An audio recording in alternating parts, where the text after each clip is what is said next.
आरमाराच्या सृष्टीच्या भूमिपूजनासाठी आपल्या सर्वांच्या सोबत ज्याने या ठिकाणी भूमीचं पूजन केलं ते आपल्या सर्वांचे लाडके आमदार नितेशजी राणे. जोरदार टाळ्या वाजवायला आपल्याला हरकत नाही. याचबरोबर आजच्या या कार्यक्रमात प्रत्यक्षदर्शी ज्या छत्रपती शिवाजी महाराजांनी या ठिकाणी गडकिल्ले बांधले आणि त्या गडकिल्ल्यांचं संवर्धन छत्रपती शिवाजी महाराजांनंतर कान्होजी आंग्रे साहेबांनी केलं.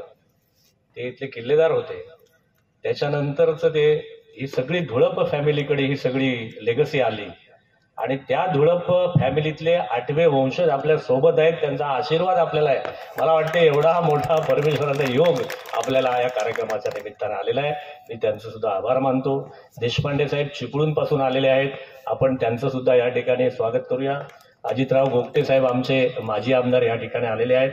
आपण या सगळ्या मंडळींचं आमचे सर्व गौड साहेब आहेत की शेवट सगळ्या गोष्टीचा गोड करतात. ते सर्व गौड साहेब सुद्धा या ठिकाणी आलेले आहेत PWDचे. या सगळ्या मंडळींचं आपण या ठिकाणी स्वागत करूया.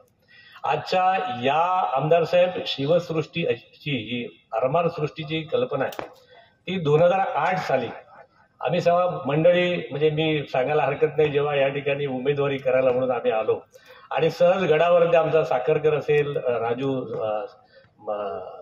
कुठे गेला, परुळेकर असतील, अजितराव असतील, ही सगळी मंडळी इथली लोकल मंडळी काही आमच्या महिलाताई भगिनी आहेत. या सगळ्या शुभाताई असेल, शुभाचा नवरा असेल, ही सगळी मंडळी आम्ही या जेव्हा किल्ल्यावरती जात होतो त्यावेळेला त्या मंडळींच्या जे गाईड होते त्या गाईडांच्या माध्यमातून अनेक गोष्टी सांगितल्या गेल्या. त्यातली प्रामुख्याने एक गोष्ट सांगितली गेली की याच किल्ल्यावरती 1868ला हेलियम नावाच्या वायूचा शोध लागला. त्यामुळे हेलियमचं पाळणाघर म्हणून हा किल्ला आहे.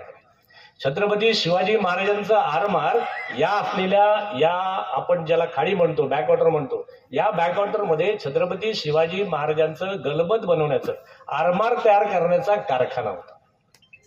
जेव्हा छत्रपतींच्या लक्षात आलं 1640-50च्या काळात की आता ही आक्रमणं जी आहेत या हिंदुस्थानावरती होणारी आक्रमण ही खैबर खिंडीतनं होणार नाही, ही जमिनीवरनं होणार नाही.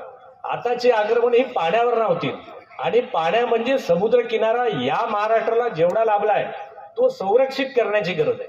आणि महाराज जेव्हा या किनारपट्टीवर उतरले तेव्हा त्यांच्या लक्षात आलं की तिकडचा असलेला ब्रिटिश टोपीकर या ठिकाणी उतरलेला आहे, इंग्रज उतरलेले आहेत, पोर्तुगीज उतरलेले आहेत, फ्रेंच उतरलेले आहेत, डच उतरलेले आहेत आणि सगळी मंडळी व्यापाराच्या निमित्तानं या सगळ्या अरबी समुद्रातल्या हिंदुस्थानच्या असलेल्या समुद्र किनाऱ्यावरती आता वेढायला सुरुवात केली. म्हणून छत्रपती शिवाजी महाराज या ठिकाणी आले, यांनी पाहणी केली आणि हे पाहणी केल्यानंतर त्यांच्या लक्षात आलं की या ठिकाणी काही गडकोट बांधायला लागतील. त्यापैकी हा जो विजयदुर्गचा किल्ला आहे तो 800 वर्षापूर्वी राजा भोजांनी बांधलेला होता. त्याची डागडुजी शिवाजी महाराजांनी केली. शिवाजी महाराज सुरतेच्या आक्रमणावर गेले, त्याला आपण आक्रमण म्हणतो, लूट म्हणतो, त्या ठिकाणी गेलं. त्या ठिकाणी फार मोठे व्यापारी केंद्र होतं सुरतेचं आणि ते लोक त्या व्यापारातला अनेक पैशाचा निधी त्यांनी महाराष्ट्राच्या या सगळ्या इन्फ्रास्ट्रक्चरसाठी द्यावा, महाराष्ट्राच्या कल्याणासाठी द्यावा, गोरगरिबांसाठी द्यावा म्हणून महाराजांनी सुरतेपर्यंत पोहोचले आणि सुरतेच्या दोन्ही लुटीचे जे काही पैसे होते ते महाराज घेऊन पुन्हा सिंधुदुर्गात आले आणि ह्या दोन्ही लुटीतना महाराजांनी सिंधुदुर्ग किल्ला बांधला. छत्रपतींनी सिंधुदुर्ग किल्ल्याचं त्या ठिकाणी निर्माण केलं. अशा प्रकारचं गडकोट या ठिकाणी बांधण्याचं काम छत्रपती या ठिकाणच्या आरमाराचं त्या प्रकारे कशा प्रकारे बांधलं जायचं, ती गलबत कशी होती, त्या होड्या कशा होत्या, त्या लढाई कशा व्हायच्या, त्या गलबत कशी बुडवली जायची, ब्रिटिश या ठिकाणी कशी कशी नवीन गलबत घेऊन उतरायचे. कारण ब्रिटिश आणि ही मंडळी जी युरोपियन मंडळी होती ती विज्ञान आणि तंत्रज्ञानावर आधारित होती. त्यामुळे त्यांच्या माध्यमातून अनेक इनोव्हेटिव्ह गोष्टी येत होत्या. ह्या सगळ्या गोष्टी महाराज शिकत होते. कान्होजी आंग्रे आणि त्यांच्या इतर मंडळींनी ते सांगत होते आणि अशा प्रकारे गलबत बनवण्याचा आरमाराचा पहिला कारखाना जर या हिंदुस्थानात बांधला गेला असेल तर तो विजयदुर्गच्या आपल्या खाडीत गेला. म्हणून छत्रपतींना आरमाराचे जनक म्हणतात.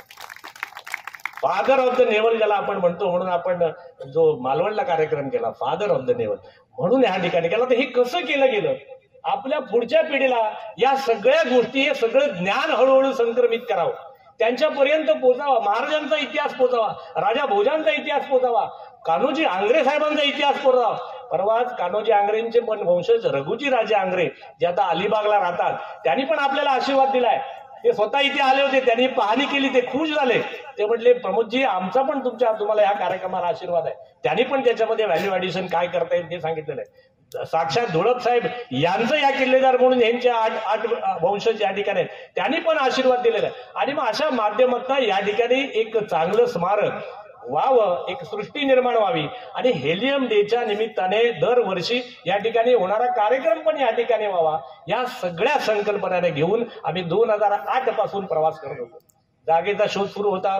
आमचे गोखले साहेब या ठिकाणी आहेत, त्या बिचाऱ्यांनी स्वतःची जागा देऊ केली होती. अनेक मंडळींनी जागा देऊ, आमचा तिर्लोटकर या ठिकाणी असेल, त्याला अनेक मंडळींनी जागा देऊ केल्या, पण त्या जागा त्या घेण्याची काही व्यवस्था नव्हती. आणि एक दिवस आम्ही ही बाब जेव्हा माननीय रवींद्रजी चव्हाण पीडब्ल्यूडी मिनिस्टर यांच्या कानावर घातली की बाबांनो आम्हाला अशा प्रकारचं आरमारची सृष्टी करायची आहे, पण जागा काही मिळत नाही आणि पीडब्ल्यूडीची असलेली जागा बंद अवस्थेत आहे, त्याचा उपयोग काही होत नाही. मला आपल्या पीडब्ल्यूडी मिनिस्टर रवींद्र चव्हाण यांचं कौतुक वाटतं. त्यांनी आमदार साहेब दुसऱ्या मिनिटात सांगितलं, प्रमोद ही 2 एकर जागा तुमच्या आरमार सृष्टीला मी देऊन टाकली, कामाला सुरुवात करा. आता त्या ठिकाणी जागेची उपलब्धता झाली होती, निधीची उपलब्धतेची गरज होती. सिंधुरत्न समितीवरती योगायोगाने मी सदस्य म्हणून गेले होतो आणि आमच्या आमदार दीपकभाई केसरकरांना, शिक्षण मंत्र्यांना आम्ही ही सगळी गोष्ट आमच्या समितीच्या मीटिंगमध्ये सांगितली आणि त्या ठिकाणी तथास्तु म्हणावं तसं दीपकभाईंनी 4.5 कोटीची प्रशासकीय मंजुरी या कार्यक्रमाला देऊन टाकली. त्यामुळे या सृष्टीचं काम मार्गी लागायला सुरुवात झाली. मग आम्ही आमदार नितेशजी राणेंकडे सगळा प्रस्ताव ठेवून बसलो आणि मग त्यांनी इतर सगळ्या यंत्रणा हलवल्या, पीडब्ल्यूडी हलवलं, आमचं सिंधुरत्न समिती हलवली, दीपक केसरकरांना फोन केले. आणि एवढंच नाही तर आमच्या आमदार साहेबांनी सांगितलं, प्रमोदजी हा एका फेजचा कार्यक्रम झाला, 4.5 कोटी, मी पुन्हा तुम्हाला 5-10 कोटी रुपये देईन आणि या ठिकाणी आणखीन चांगल्या प्रकारची स्मारकाचं या ठिकाणी समृद्ध करावं म्हणून पण त्याने आपल्याला आश्वासित केलेलं आहे. मी पुन्हा या तिन्ही मंत्री महोदयांसाठी, तिन्ही आमदारांसाठी आपण सगळ्या मंडळी जोरदार टाळ्या वाजवा अशा माझी इच्छा आहे. त्यामुळे हळूहळू 16 वर्षानंतर का होईना आमदार साहेब आपल्या सगळ्यांचं, या जनतेचं जे काही स्वप्न होतं ते हळूहळू साकारते. आता यामध्ये काय आहे, या 2 एकरामध्ये आता पहिल्या फेजमध्ये आपण काय केलंय तर आपल्याला रेस्ट हाऊस दिसतंय. ते रेस्ट हाऊस आपण त्याचं पुनर्निर्माण करणार आहोत, कारण इथली इमारत तोडता येत नाही, थोडा CRZचा प्रॉब्लेम आहे. म्हणून आमच्या सर्व गौड साहेबांनी त्याची कल्पना केली आणि याला रिडेकोरेट करून, याला रिनोव्हेट करून या ठिकाणी एक म्युझियम तयार केलं जाईल.